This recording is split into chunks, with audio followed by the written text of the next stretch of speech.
Welcome to Player Development and Instruction, the fifth and final course in the Indoor Golf Alliance University curriculum. This covers how to turn simulator technology into real player development for adults, juniors, leagues, and gamified casual play alike. It builds directly on the technology foundation from the technology and the product training course, and it's for teaching professionals, facility staff running youth and league programs, and owners deciding how to structure an instructional offering. Here's how the course is organized. Module 1 covers teaching with technology, how to use launch monitor data to support, not replace, traditional coaching.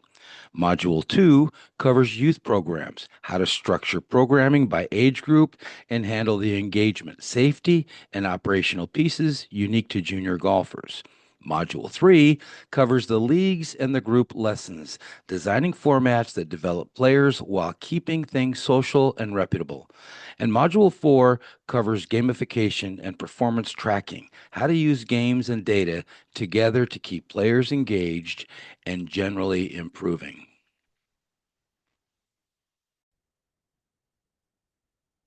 Module 1, Teaching with Technology. Launch monitor data gives instructors objective feedback that's used to require expensive and specialized equipment, but it works best as a supplement to a coach's eye, not a replacement for it. A student can fit every number correctly on a matrix and still have a swing flaw that causes problems down the line. Not every matrix belongs to every lesson, especially with beginners. For beginners, focus on just one or two simple visible matrices like smash factor or launch angle, rather than overwhelming a new player with a full data screen. For intermediate players, spin rate and club head speed become useful for shaping ball flight and diagnosing specific misses. And for advanced players, the full data set, including spin access, descent angle, supports fine tuning and club fitting level precision. Matching the right matrix to the right skill level keeps data useful instead of overwhelming. Teaching in a bay differs from teaching on a range in a few important ways. Learn to read the screen shot trace alongside the physical swing, since students often watch the screen more than they own ball flight. Simulator bays are narrower than a range, which affects how you position yourself to observe swing plane and setup. The ability to instantly replay a shot's data trajectory supports faster feedback loops that traditional range lesson allows. And don't let students chase a single number. A great smash factor with poor contact quality elsewhere still isn't reputable swing. Always explain what the data means, not just what it says, and rule out equipment or calibration issue before you blame the swing. Module 2, Youth Programs. Youth programs build a pipeline of long term customers, create a strong word of mouth channel through parents, and often fill daytime or after school hours that would otherwise be unused. This module covers how to structure programming by age and group, manage the safety and operational pieces that come with the teaching of kids.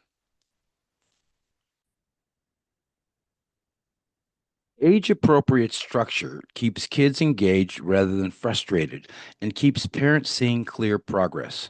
For young beginners, roughly ages 6 to 9, keep sessions short, 30 to 45 minutes, with a heavy emphasis on fun and basic motor skills over technical instruction.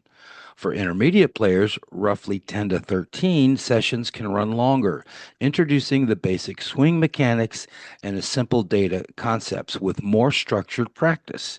And for teen or competitive juniors, roughly 14 to 18, you can run full lesson length sessions with deeper use of launch monitor and data and real pathway forward to league or tournament play.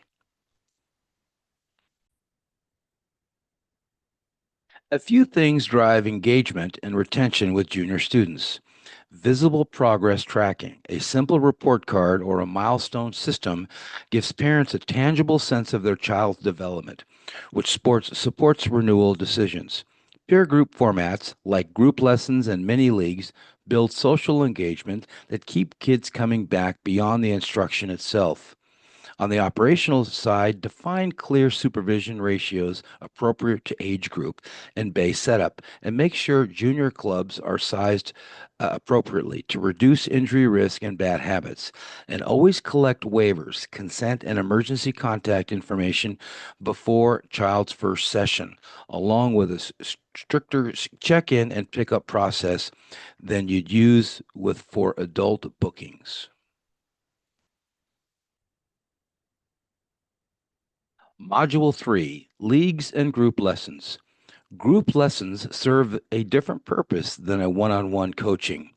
They trade individual attention for social engagement and a lower price point, often making them a more approachable entry point for beginners. This module covers how to design group formats and instructional leagues that develop players while staying social and reputable.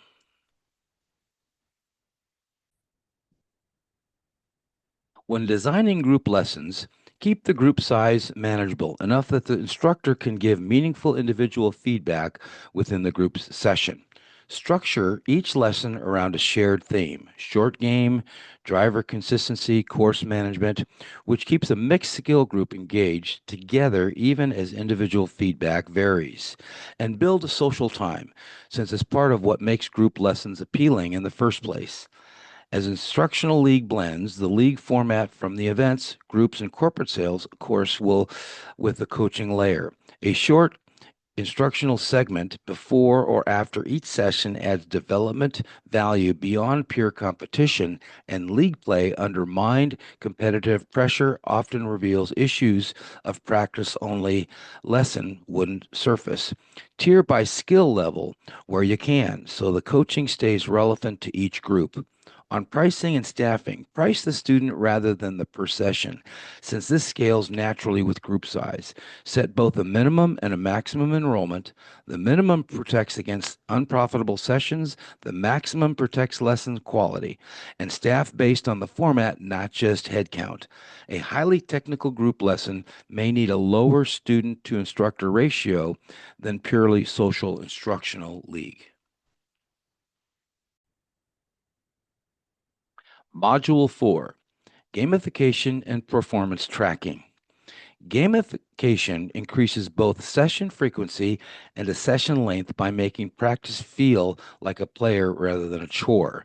It's particularly effective for casual players and juniors who often more are motivated by competition and immediate feedback than long-term skills and goals alone. There are a few ways to bring gamification into your programming. Most simulator platforms include built-in game modes, close to the pin, long drive, multiplayer tournaments that require no additional setup. Facility run challenges like a public leaderboard for best score of the week or longest drive record create ongoing engagement between formal sessions. Point and reward systems tying practice, consistency, or improvement milestones to small rewards, reinforcement a habit of regular play.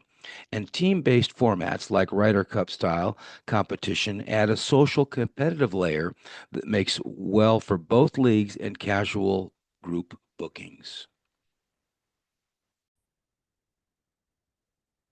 Beyond gamification, consistent performance tracking supports real skill development.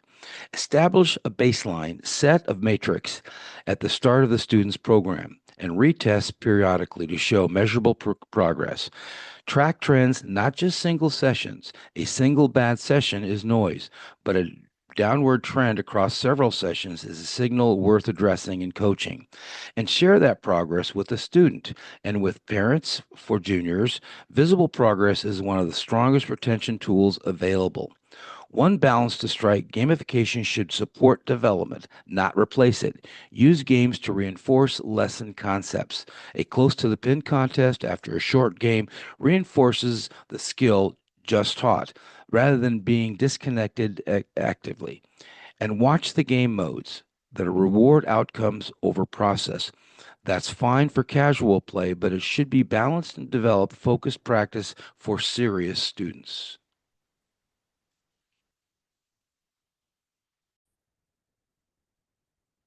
To bring it all together, your final project is to build a complete player development program plan that includes a sample lesson plan showing which data metrics you'd use for specific skill level, a youth program structure for one age group with safety and operational considerations, a group lesson and instructional league design for pricing and staffing, and gamification performance tracking plan tied to specific program. This project completes a full indoor golf academy university curriculum from the initial business plan all the way through long term player development.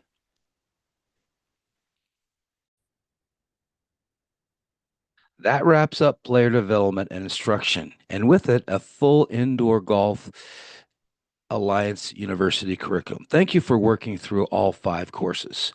From starting a business to the technology behind it, to running daily operations, growing revenue through events and groups, and now developing the players who walk through your door. Good luck putting it all to practice.